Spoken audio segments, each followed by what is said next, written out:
ইসলামী প্রতিকার কি বলে, কোরআন সুন্নাহর আলোকে সমাধান। প্রথম হচ্ছেন রাগ নিয়ন্ত্রণ। হাদিসের মধ্যে আছে প্রকৃত বীর সেই যে রাগের সময় নিজেকে নিয়ন্ত্রণ করতে পারে। এটার কিছু সিস্টেম আছে নিয়ন্ত্রণ করার। যে জায়গায় আছি সেই জায়গা থেকে চলে আসতে হবে। যদি চলে আসার মতো জায়গা না থাকে, তাহলে আমি যদি দাঁড়িয়ে থাকি তাহলে বসে পড়তে হবে, শুয়ে পড়তে হবে। তবুও যদি কাজ না হয় তাহলে উজু করতে হবে। হ্যাঁ, বাসায় থাকলে আপনি মানে নিজেকে ভালো করার জন্যই, অবস্থাটাকে ঠিক করার জন্যই আস্তে করে বাসা থেকে বের হয়ে যান। খুব জোরে না, বের হওয়ার সময় তাড়াম করে দরজাটা লাগালেন, এরকম কিছু না। বরং নিজের রাগটাকে কন্ট্রোল করার জন্য এবং অবস্থাটাকে শান্ত করার জন্যই আস্তে করে বাসা থেকে বের হয়ে যান। রিফক, নম্রতা। আল্লাহ যখন কোনো পরিবারের কল্যাণ চান তখন তাদের মধ্যে নম্রতা দান করেন। দেখেন, নম্রতা আল্লাহর পক্ষ থেকে আসে। এবং হাদিসের মধ্যে আছে যে আল্লাহ তাআলা নম্রতার মাধ্যমে বা রিফকের মাধ্যমে এত বেশি দান করেন যা রিফক ছাড়া দান করেন না। তো দিন শেষে তো আমরা আল্লাহ তাআলার বান্দা। আল্লাহ তাআলার পক্ষ থেকে যে অনুগ্রহ, সেগুলো ছাড়া তো আমাদের জীবন চলবে না। তো সেগুলোর জন্য হলেও নিজেকে কন্ট্রোল করতে হবে, নিজেকে ভালো করার জন্য হলেও কন্ট্রোল করতে হবে, এবং নম্রতা বজায় রাখতে হবে। এবং 3 নাম্বার হচ্ছে তাগাফুল, আরবি শব্দ এটা, অর্থাৎ এড়িয়ে যাওয়া, না দেখার ভান করা।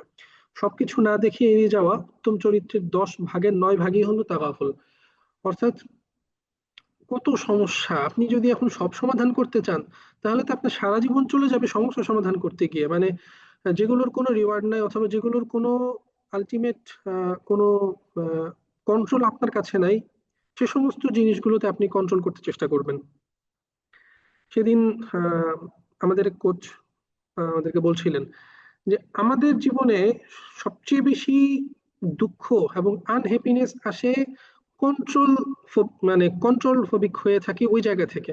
আমরা চাই সবাইকে আমি কন্ট্রোল করব, আমার পরিবারের প্রত্যেকটা সদস্যকে আমি কন্ট্রোল করব, আমার অফিসের প্রত্যেকজনকে আমি কন্ট্রোল করব। হ্যাঁ, আমি যদি এমপ্লয়ি হই তাহলে আমার ম্যানেজার, আমার বস, সবাই আমার কথা, আমার ইয়ে মতো চলবে, আমার কন্ট্রোলে চলবে। আমি যদি ঘরে থাকি, ঘরের প্রত্যেকটা সদস্য আমার কন্ট্রোলে চলবে। মসজিদে যাব, মসজিদের ইমাম সাহেব থেকে নিয়ে কমিটি এবং যারা নামাজ পড়তে আসছে সবাই আমার কন্ট্রোলে চলবে। রাস্তায় যখন চলবো তখন রাস্তায় সবাই আমার কন্ট্রোলে চলবে। আমরা সবাইকে কন্ট্রোল করতে চাই, অথচ আমাদেরকে শুধুমাত্র একজন কন্ট্রোলের অধিকার এবং ক্ষমতা দেওয়া হয়েছে, সেটা হচ্ছে নিজেকে। আমরা এটাকেই করি না, না করে বাকি সবাইকে কন্ট্রোল করতে চাই, নিজেকে কন্ট্রোল করতে চাই না। অথচ নিজেকে কন্ট্রোল করতে পারি, অন্যদেরকে কন্ট্রোল করার ক্ষমতা আমার মধ্যে নাই। এটা হচ্ছে বাস্তবতা। তো নিজেকে কন্ট্রোল না করে যখন সবাইকে কন্ট্রোল করতে যাই, সবাই সবাইকে কন্ট্রোল করতে যায়, তখন গিয়ে লাগে হচ্ছে প্যাচ। আর ওই সময় দেখা যায় যে হা হতাশ শুরু হয়, যে অমুক আমার কথা শোনে না, এটা আমার মতো হয় নাই, এটাই হয় নাই। অথচ ওটা হওয়ার কথা ছিলই না। আমি শুধু নিজেকে কন্ট্রোল করতে পারি, এবং নিজেকে কন্ট্রোল করলেই দেখা যাবে আমার আশপাশের বহু কিছু আমার আমি যেরকম চাচ্ছি ওরকম হয়ে যাচ্ছে। কিন্তু ওইখানে না করে আমি সবাইকে কন্ট্রোল করতে চাই, আমার সন্তানকে আমি কন্ট্রোল করতে চাই। আল্লাহর হস্তে আজকে থেকে এই কন্ট্রোলটা বাদ দেন। কন্ট্রোল করার অধিকার অথবা সক্ষমতা কোনোটাই আমাদেরকে দেওয়া হয় নাই, সন্তানকে কন্ট্রোল করার ক্ষমতা আমাদের নাই। আমরা শুধু তাদেরকে ডিসিপ্লিন করতে পারি, তাদেরকে আমরা ভালো করার পথগুলো দেখাতে পারি, বলতে পারি।